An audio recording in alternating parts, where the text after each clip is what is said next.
So, yeah. Playing Mag DK again, baby. Hello, hello, hello, ladies, gentlemen, others. How are you all doing today? I hope the answer is amazing. It is your fellow Kuro. And, of course, as I'm sure you guessed by the thumbnail, by the title, by the thing that I literally said less than 10 seconds ago, I got a Mag DK build for you guys today.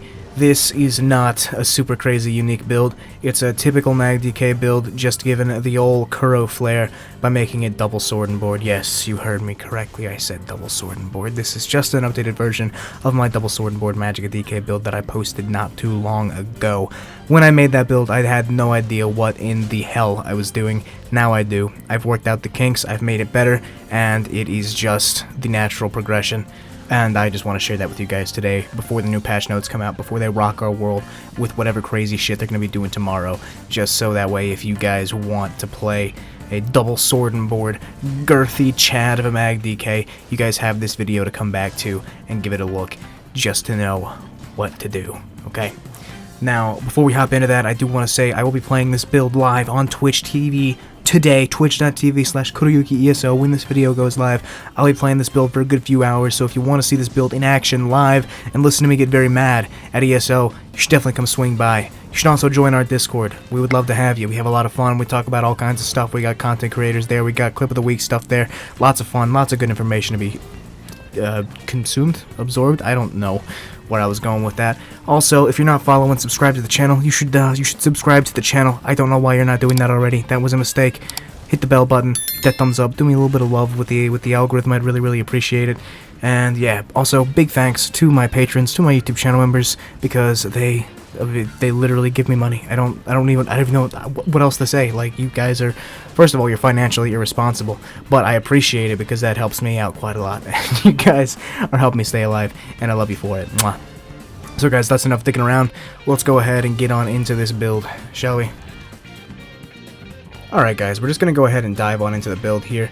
We're going to look at the stats first, but fair warning, stats are definitely not what makes this build, it's everything else. So our spell damage looking very humble with 41 at 30 something there, I didn't see it.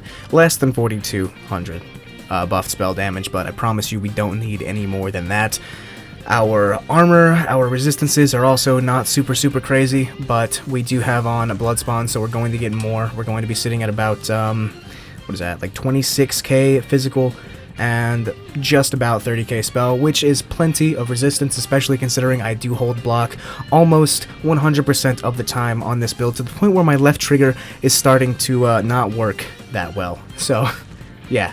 When it comes to our max stats there, we've got 28.5k max Magicka, we've got 28,000 max health, and we've got just about 18k max stamina. You can move around your attributes very liberally on this build if you want to. If you want to go up to 30k health, definitely feel free to. You are going to be okay if you dip into the lower quadrants with the Magicka. 25k, 26k, maybe even less, it'll still work on this build because the sustain on this is actually super good. Magicka recovery, we've got 1400, which is more than plenty when we take into account all the things that we've got going on with this build. Down here with the Mundus stone, I am using the apprentice. If you want to push out as much damage as humanly possible, go with the lover, but I don't think it's necessary. I like the apprentice better just to give my healing a little bit more of a boof, and to affect one of my sets, and just, you know, simple as that. Apprentice, lover if you want more damage. You could even go with some weirdo shit like the armor Mundus, I don't know. Definitely wouldn't do that, but it's an option, I guess. Apprentice is definitely my choice though. And then let's talk about races. The race that I currently am, I am a Dark Elf because Dark Elf lives matter. Yeah, that's it. I mostly just play Dark Elf because I feel like you're not a Mag DK unless you're a Dark Elf. It's kind of in the hidden code of playing Mag DK, but I do think that High Elf might be just a little more effective for this build. You could also play Argonian, I think would be another really good choice for this build.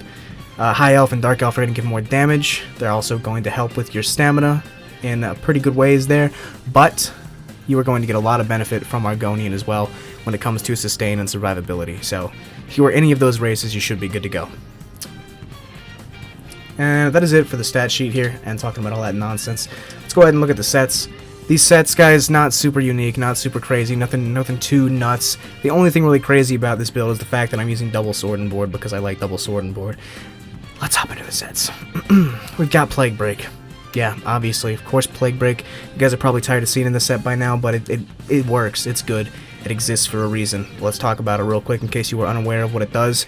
It gives us offensive pen, it gives us spell damage, and then it gives us a dot that goes boom when people die. Super nice all-around set for big damage on one bar.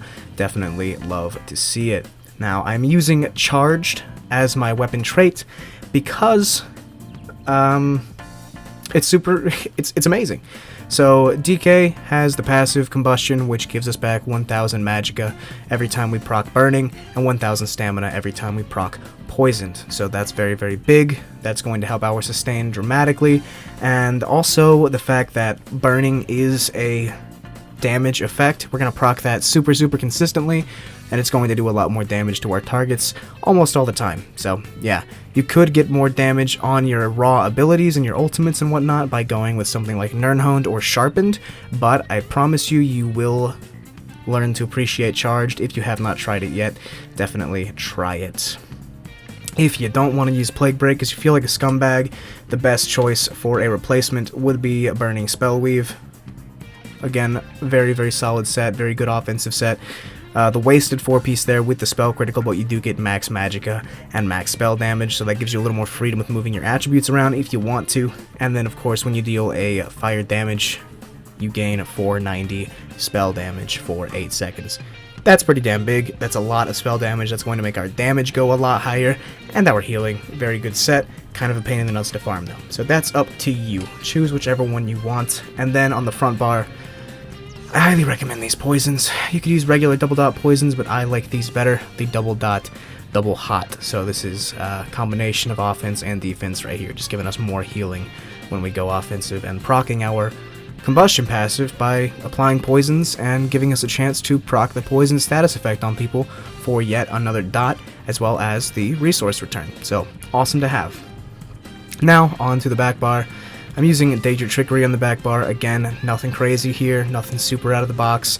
This set is very universal. It gives us health, magicka, stamina, and then one of 5 buffs when we deal damage, that being Protection, Vitality, Mending, Heroism, Expedition. 2 different healing buffs, speed buff, mitigation buff, and big, massive ultimate generation buff. We love that. That is the biggest, most important one, and also the major expedition is also quite nice because we don't have any other speed outside of that. And we are very slow on this build, but we're also going to be very hard to kill, no matter if we are slow, I promise. And mine is Nirnhoned. It shouldn't be. I recommend that you go with a charge on the back bar, just so that way you have that additional sustain help from your dots when you are sitting on your back bar. But Nirnhoned isn't too bad. It does keep our dots ticking hard when we are on our defense. It increases our heals a little bit, and it's pretty good. This is also my defense bar, so defending is another good option just to make you take less damage when you're on the defense. So choose between those 3. I'd say Charged is going to give you the best sustain, Nirnhoned is going to give you a very good balance between damage and healing, and defending is going to just make you a good bit tankier, which is never a bad thing. I am using an increased weapon damage and spell damage enchant on this just because if I'm on my back bar and I've got people on me, you know, I spend a lot of time on the back bar anyway. I've got dots back here, I've got a couple of attacks back here, so light attack weaving on the back bar is going to happen naturally anyway, so sometimes I will proc that just to give me a little bit more pressure when I go onto the front bar or to give me more healing, so that's why I keep that back there. Both shields are sturdy, and they both have max magicka enchants on them, and I recommend you keep it that way. Then we have on the body here, monster set, we're using Bloodspawn. This is the go-to DK monster set. If you don't use Bloodspawn on DK, I personally think you're a savage and you might need to be taken out and back and shot, but that is up to you to decide if you agree or not. This set gives us a little bit of stamina recovery, pretty much irrelevant because I block so much, but the biggest, most important thing here is the extra ultimate and armor. So with the major heroism from Trickery and the ultimate gain from this, we are going to absolutely fucking dookie out ultimates constantly like you have ultimate diarrhea. It's a very nice experience, right? You're gonna have 0 ultimate at one point. You're going to get a quick Bloodspawn proc, you're gonna get that heroism proc, and you're going to shoot all the way to your defensive ultimate in about 5 seconds, and that's going to be a lifesaver. You're going to notice it. It's going to feel really good. Sometimes you won't get the buff you want from Danger Trickery, and you'll die. That's kind of how it is when you play the lottery. Sometimes you lose, but when you win, it feels good. So yeah, that is what we're using. The head and shoulders are both impin, my only 2 impin pieces on the build, mostly just because they were already impin. I would actually recommend probably pushing those to sturdy, but building a little bit of extra impin is not a big deal, not a bad thing. And they're in heavy. This build is in 3 heavy, 3 light, 1 medium, but I'll touch on that again in a moment. On the chest piece, we have heavy, reinforced, trainee chest piece. This just gives us a little bit of extra health. We're doing heavy reinforced just for a little bit more armor. Reinforced isn't exactly super necessary. You can go with another with a sturdy or that one, impin. They're both good, all 3 good options, but reinforced's armor is about roughly an extra 1% mitigation to all attacks, so that's why I go with that. Then down to the sash and the hands, that's all Danger Trickery on these 3 pieces here. This is where I keep my light.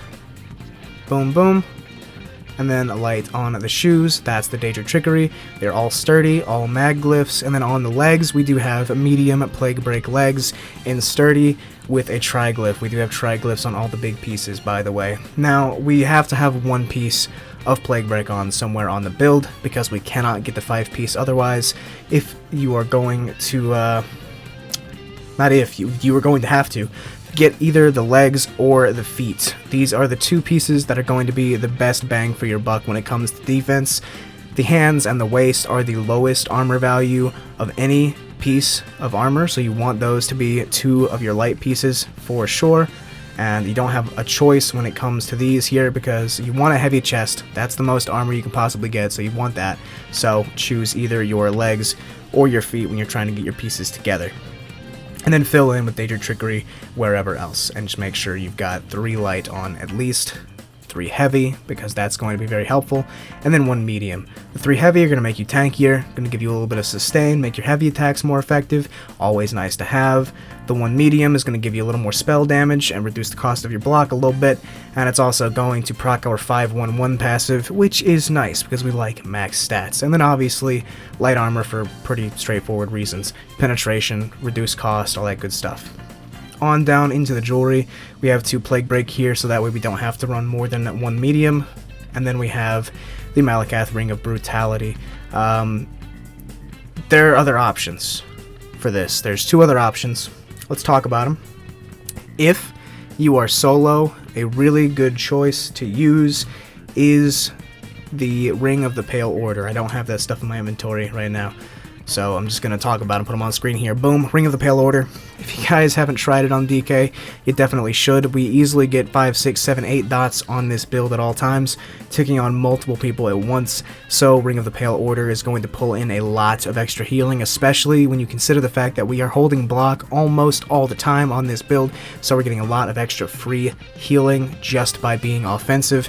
Very, very effective for solo play. Another good choice is the Marken Ring of Majesty. That's going to give us more armor, making us tankier, giving us more spell damage, giving us both healing and damage on our dots, so it's a very good option there if you want to buff up your survivability at the expense of a little bit of damage. But the most possible damage you could get out of the 1 piece is going to, of course, be the Magicka's Band of Brutality, and I like things to die, so that's why I'm using it.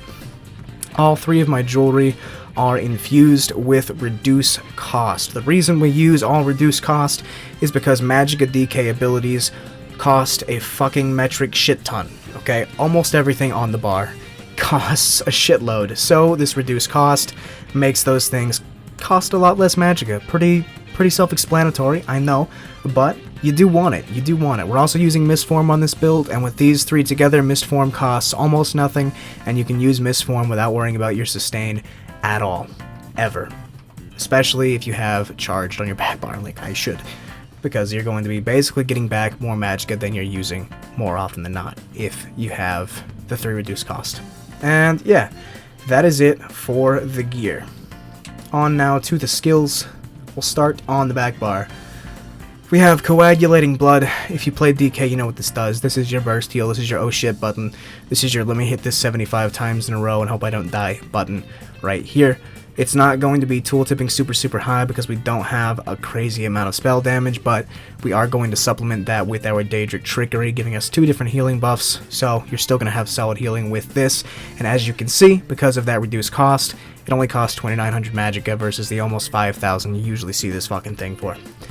So yeah, we also combine that with the Charged and the 1,400 Magicka recovery. The sustain, pretty damn good.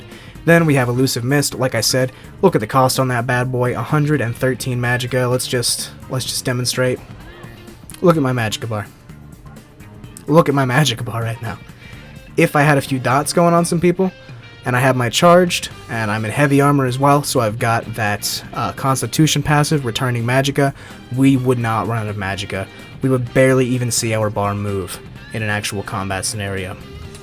So yeah, this is a great skill, makes you tanky, gives you speed, and it lets you survive through some shit that you would not be able to survive without it. You could do like a Race Against Time here, or Wings. Both are options that work. However, Elusive Mist gives you the power to put yourself in harm's way extremely dramatically and somehow manage to squeak out by the skin of your asshole, or die tragically when it doesn't work after trying to cast it 15 times in a row, because sometimes it will literally fail to cast 4 to 5 times in a row, and you will shit your pants, scream, and tear your hair out. So you use Elusive Mist at your own peril, but when it works, god damn it, it works so good, and it feels real nice. And it also gives us a little bit of extra spell damage when we come out. So if we just take a look there at the spell damage with it. That's, oh, we forgot to buff the, oh shit. Okay, here we go. Wait. Enchant, I want to get the enchant just for posterity. Boom, 4,600 spell damage. It's a very helpful skill to have. It makes our heals stronger when we come out of Mist form because of the extra spell damage. As you can see, Coag went from about under 9k to almost 12k. Very big difference there. So it's a super helpful skill in that way. Now, Volatile Armor, this is our typical armor buff. It's also a very strong dot, and it is a damage return to people that hit us. Again, just making it another dot, essentially, and also making it to where anytime we are on this bar, our Daedric Trickery is automatically going to proc with 0 thinking. Flames of Oblivion. We don't need Cauterize, folks. Cauterize is for cowards. Use Flames of Oblivion. This thing hits 3 targets, it is direct damage, it is ranged, and it gives a spell critical on our back bar to make sure that we get more crit heals. I'm sorry if I sound like I'm dying. It's probably because I am, I think. I've also got like some mad indigestion. I just had like an entire bag of Takis because I can't control myself because I'm a fucking beast of a man. But yeah. Flames of Oblivion. Since it is direct damage, flame damage, it has the highest % chance to proc burning because of just the calculations. So having that active at all times is going to help maintain a lot of burning procs, especially when we are forced onto the defensive and we are not able to maintain any of our front bar dots as well as we would like to. You definitely want this. Also, fun fact, it can't be dodged, so that is sometimes also very nice. Doesn't cost a lot either, hits 3 people, you can be on your back bar, cast this 4 or 5 times in a row, use it as a mini pseudo spammable when you're on the defense. Nice to have. Then we have Deep Breath. I've moved this onto my back bar since the last time I uploaded a video about the Mag DK. Why I am doing this is because it is yet another heal, and it scales based on how many people are around us. So if you are fighting one guy and you are very comfortable, you probably won't need this. So it's pointless to have on the front bar anyway, because you're just going to want to pressure that guy straight up as is. But if you've got 4 or 5 people jumping on top of you, you can hold block on your back bar, do one of these, get a lot of healing taken in from all of those people, and proc up the second attack, which you can then change to your front bar and capitalize on. A very strong skill. It also interrupts people, so you don't need to waste any stamina bashing them. It gives us 2 ticks of damage there. I'm just going to buff up kinda with the pot here, so we can see the overall tooltip. 3,500 on the initial, and then almost 10k on the second hit.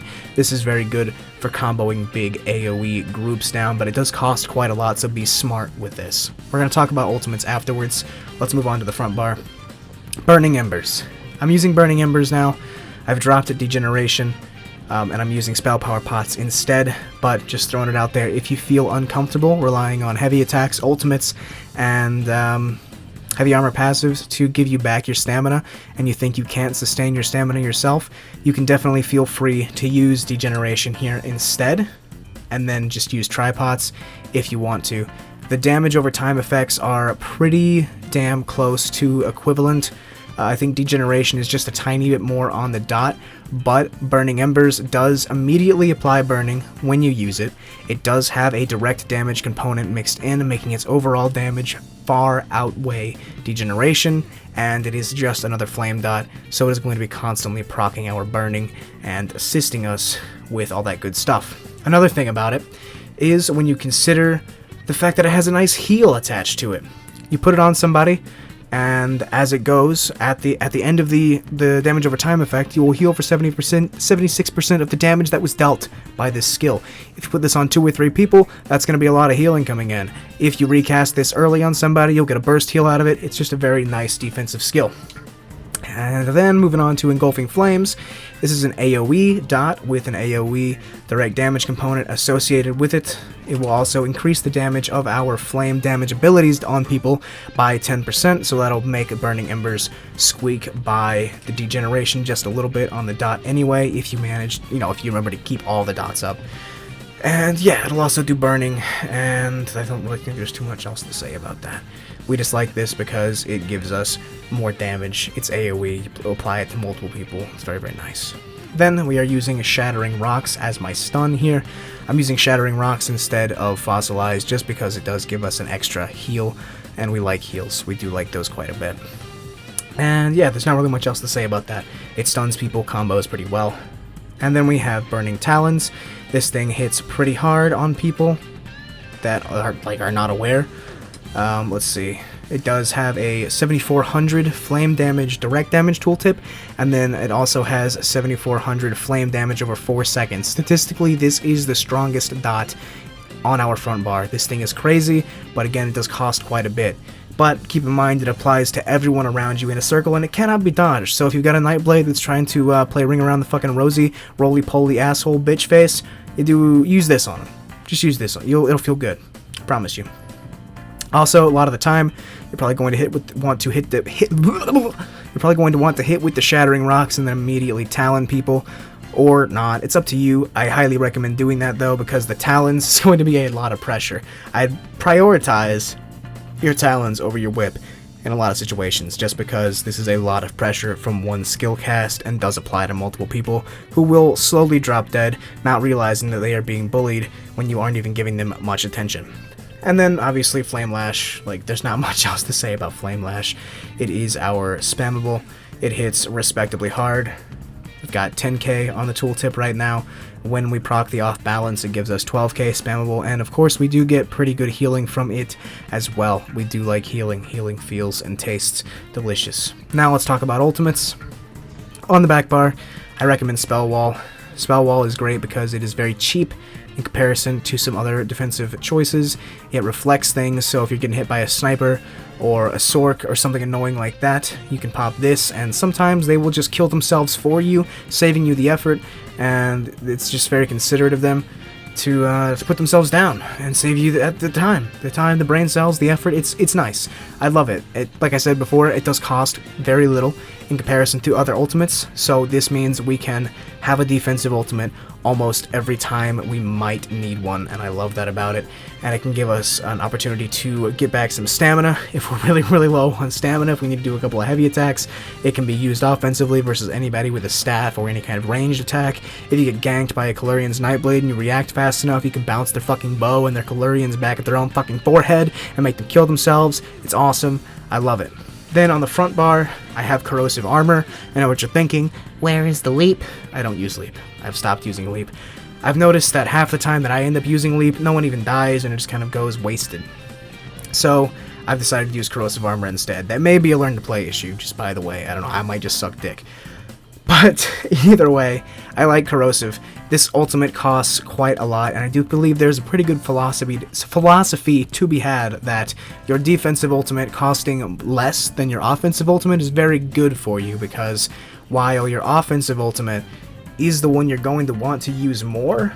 Having to wait longer to get that offensive ultimate lets you be smarter with your ultimate choices. While you're building a KUROssive, you may be put into a situation that is very, very dangerous for you, so you can then make the choice to just use your spell wall and get out of that situation. You might be put into that same situation trying to use like Leap and corrosive armor on the back bar, and Leap is not anywhere near as effective of a defensive ultimate as the Sword and Board ult, so that's why I use it. If you guys don't know what this does, I'm sure you do, but in case you don't, it gives you a small dot that circles around you, and it makes our damage, our direct damage, go through all resistance. So this makes you hit incredibly hard. Also, small thing, it makes you really tanky too. Sometimes you don't notice because you've got 76 dots on you and you're just going to die through it anyway, but if you've got things like Nightblades on you, it'll be very, very hard for them to kill you. If you got anything that isn't stacking dots, this is going to make you virtually unkillable to that person and let you blow their socks off. And then, of course, if you want to work it in somewhere, Ferocious Leap gives you a pretty big shield when you use it, but I don't really think it's worth it. You get the gap closing capability of it, which is nice. It hits decently hard, but I have noticed that since we don't have very, very high spell damage, a lot of the time we use this, we're not going to hit people for too much more than 5, 6, 7k, and in a lot of situations it's just not enough, so I don't use it. And I just focus on trying to survive until I get a KUROssive, because if you get a KUROssive, shit is going to die, guaranteed. Every time, unless they are tanks, or unless you are stupid. I'm stupid, but I still make it work. So yeah, there we go. That is enough on ultimates. Let's talk about champion points. Over here in the green, just the most important green, obviously, you want... I guess you want liquid efficiency? I don't know why I have that on. Yeah, let's use that. Liquid efficiency. War mount. This is obvious. You know, I'm not even going to talk about these. This is straightforward shit here. Green tree, who cares? Let's talk about the blue tree. So in the blue tree, I am using Master at Arms and Deadly Aim for my damage. I'll talk about why.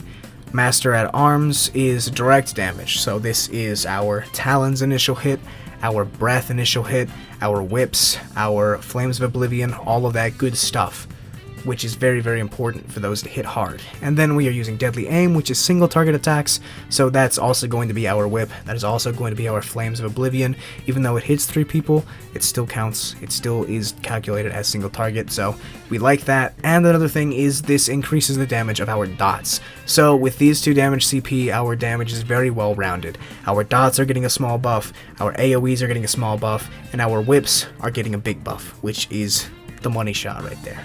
Then when it comes to defense, I have 2 mitigation CP. We're not using healing CP because you don't fucking need it. We're using 2 mitigation. We have Ironclad and Duelist Rebuff. Now Ironclad, straightforward. This is direct damage attacks. That's going to be Whips. That's going to be surprise attacks. It's going to be Calurians, Crystal Frags. It's going to be literally everything, even the AoE shit, Dawnbreakers, jabs, Crescent Sweep. This is that, you know, that's why we keep this. And then I'm using Duelist Rebuff because, again, single target.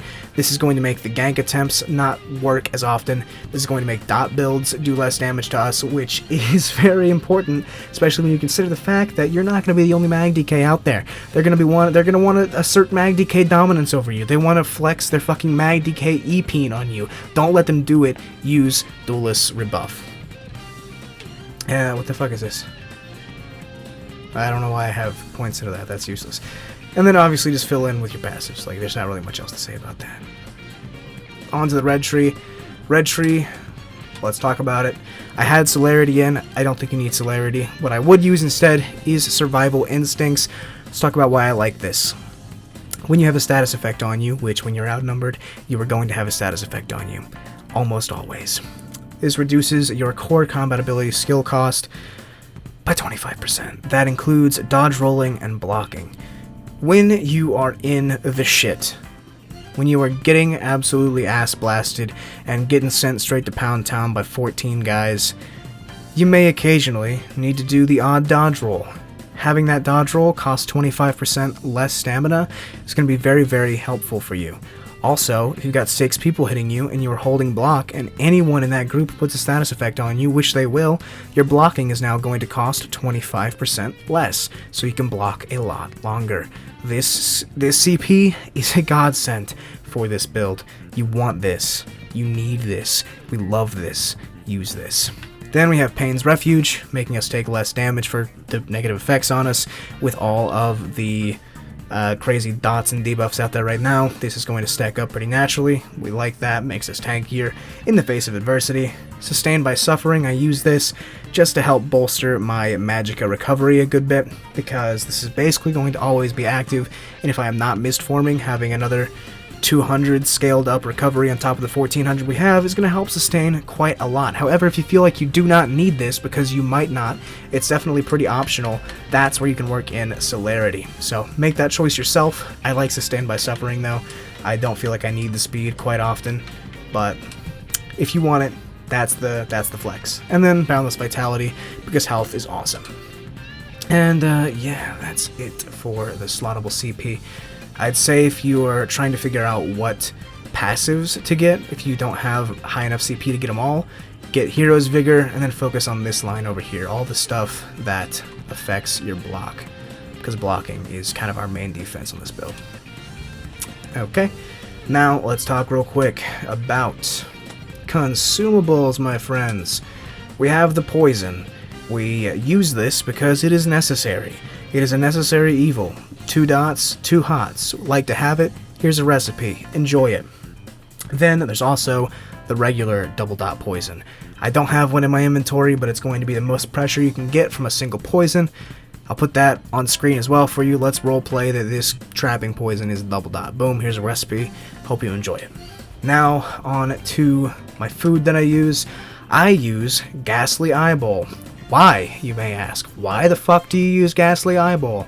I like this because it gives us a whole lot of Magicka recovery to work with. Since I am using 2 sword and boards, I cannot do heavy attacks to get my Magicka back, so throwing this extra Magicka recovery on top of my reduced cost really does make sustaining a fucking cinch on this setup. Another good choice that you could use if you want to keep your health a little higher and not play as risky is Clockwork Citrus Fillet, which I also don't have in my inventory because I don't use it, but here's what it does. It gives us health, it gives us max Magicka, and it gives us some Magicka recovery. You could even be insane and go with Sugar Skulls, but you are going to notice a drop in a lot of things. Your Magicka sustain is not going to be as good. You're probably going to want to have to change over to the Atronach Mundus, which doesn't feel good. So I think this food right here, Ghastly Eyeball, is the best choice, and just move some points into health. And then lastly, let's talk about potions. You want to use spell power pots of some kind. You could use these ones here, the Alliance Spell Droughts. They work just fine. However, what I prefer to use are these, Essence of Detection. This gives us stealth detection for 15.7 seconds, because there's 5 million Nightblades out there, so having this be our main potion at all times makes finding and fighting those Nightblades not even really have to register in your brain. It just kind of happens. It also gives us our spell damage buff and restores Magicka.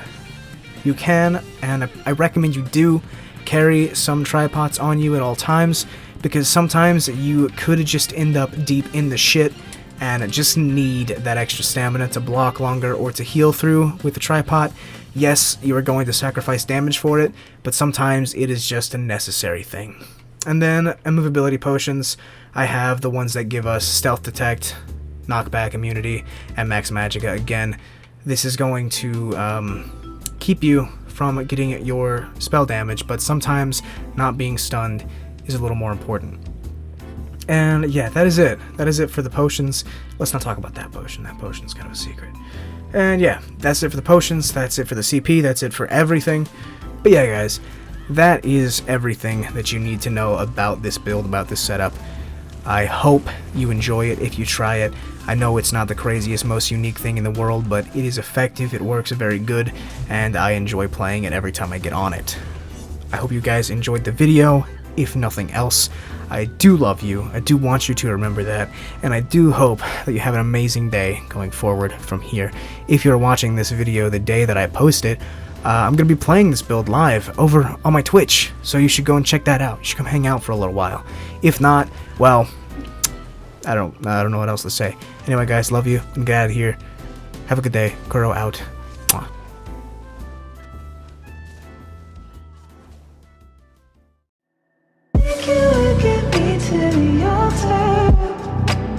I could follow you around like dark, let me spark.